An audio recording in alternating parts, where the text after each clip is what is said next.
Hello అండి. నేను మీ advocate Lokesh Reddy. ఈ రోజుల్లో మనం చూస్తున్నట్టయితే క్రెడిట్ కార్డ్ ఏజెంట్లు గానీ, బ్యాంక్ రికవరీ ఏజెంట్లు గానీ, అండ్ లోన్ రికవరీ ఏజెంట్స్ గానీ హెరాస్మెంట్ చేస్తూ ఉంటారు. ఇంటికొచ్చి హెరాస్ చేయటం, ఫోన్స్ చేసి హెరాస్ చేయటం, రిలేటివ్స్‌కి, రిఫరీస్‌కి అండ్ ఫ్రెండ్స్‌కి కాంటాక్ట్ చేసి హెరాస్ చేయడం. వివిధ రకాలైన హెరాస్మెంట్స్ మనం చూస్తూ ఉంటున్నాం. అయితే వీటికి చట్టంలో చూసుకుంటే చాలా రకాల సొల్యూషన్స్ ఉన్నాయి. అయితే చాలా మంది చేసేదేంటంటే లోయర్ కోర్ట్‌కు ఒక చిన్న ఇంజంక్షన్ పిటిషన్ వేసి, ఇక వాళ్ళు ఇంజంక్షన్ పిటిషన్ వేసాం గదా!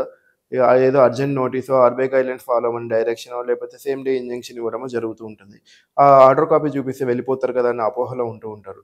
జనరల్‌గా ఏంటంటే ఇలాంటి సిట్యుయేషన్స్‌ని, ఇలాంటి హెరాస్మెంట్‌ని మనం డిఫెండ్ చేసుకోవాలంటే మనకి చట్టంలో చాలా రకాల సొల్యూషన్స్ ఉంటాయి. ఒకటి హైకోర్ట్‌లో రిట్ పిటిషన్ గానీ, ఎన్‌హెచ్‌ఆర్‌సీలో ఒక పిటిషన్ వేసుకోవచ్చు. లేదు అంటే లోయర్ కోర్ట్‌లో ఇంజంక్షన్ సూట్ ఏసుకోవచ్చు.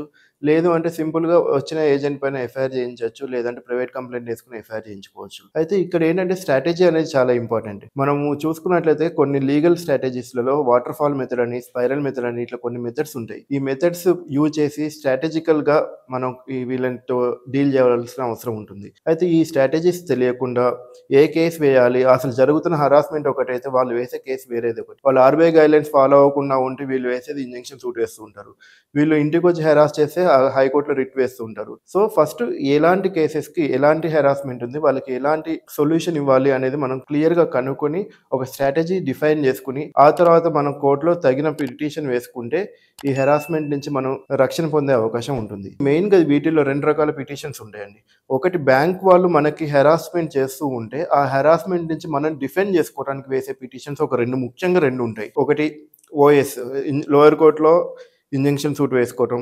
రెండోది హైకోర్ట్‌లో రిట్ పిటిషన్ వేసుకోవటం. ఇవి కాకుండా మనం బ్యాంక్ మీద అటాక్ చేయటానికి గూడా అంటే బ్యాంక్ మనకి చేసిన హెరాస్మెంట్ నుంచి మనం వాళ్ళ దగ్గర నుంచి ఆ బ్యాంకుల దగ్గర నుంచి నష్టపరిహారం పొందడానికి మనకంటూ కొన్ని ప్రొవిజన్స్ ఉన్నాయి. కొన్ని చట్టాలున్నాయి. ముఖ్యంగా కన్స్యూమర్ ఫోరంలో మనం ఒక చిన్న పిటిషన్ ఫైల్ చేసి మనం డబ్బు రూపంలో కాంపెన్సేషన్ కూడా తీసుకోవచ్చు. అంతేకాకుండా ప్రైవేట్ కంప్లెయింట్ ఫైల్ చేసి ఇంటికొచ్చి హెరాస్ చేసిన రికవరీ ఏజెంట్ పైన, లేకపోతే ఫోన్ చేసి హెరాస్ చేసిన ఆ టెలికాలర్ పైన కూడా ఎఫ్ఐఆర్ ఫైల్ చేసి వాళ్ళని జైలుకు పంపించే అవకాశం కూడా ఉంటుంది. సో, ఎన్‌హెచ్‌ఆర్‌సీ గానీ, తర్వాత ప్రైవేట్ కంప్లెయింట్ గానీ, కన్స్యూమర్ ఫోరం గానీ, ఇవన్నీ మనం బ్యాంకుల మీద అటాక్ చేసానికి వేసే పిటిషన్స్. ఇవి కాకుండా స్టార్టింగ్‌లో అందరూ ఏంటంటే ఈ ఓఎస్, రిట్ 2 పిటిషన్స్ మాత్రమే వేస్తున్నారు.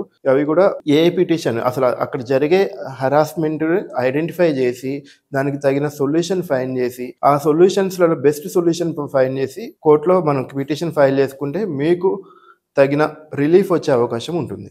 ముఖ్యంగా నేను చెప్పేదేంటంటే ఒక ప్రాబ్లమ్‌కి, ఒక సమస్యకి మల్టిపుల్ సొల్యూషన్స్ ఉంటాయి. చాలా రకాల పరిష్కారాలుంటాయి. వాటిలో బెస్ట్ పరిష్కారం, బెస్ట్ సొల్యూషన్ మనం కనుక్కొని ఆ వేలో ఒక స్పైరల్ మెథడ్ అనే వేలోనో, లేకపోతే వాటర్ ఫాల్ మెథడ్ అనే వేలోనో, లేతే బౌన్స్ బ్యాక్ మెథడ్ అని ఒకటుంటది. ఈ లీగల్ స్ట్రాటజీస్ యూజ్ చేసి ప్రాపర్‌గా మనం వేయవలసిన పిటిషన్ గనక కోర్ట్‌లో వేసుకుంటే ఈ హెరాస్మెంట్ నుంచి మీరు బయటపడే అవకాశం ఉంటుంది.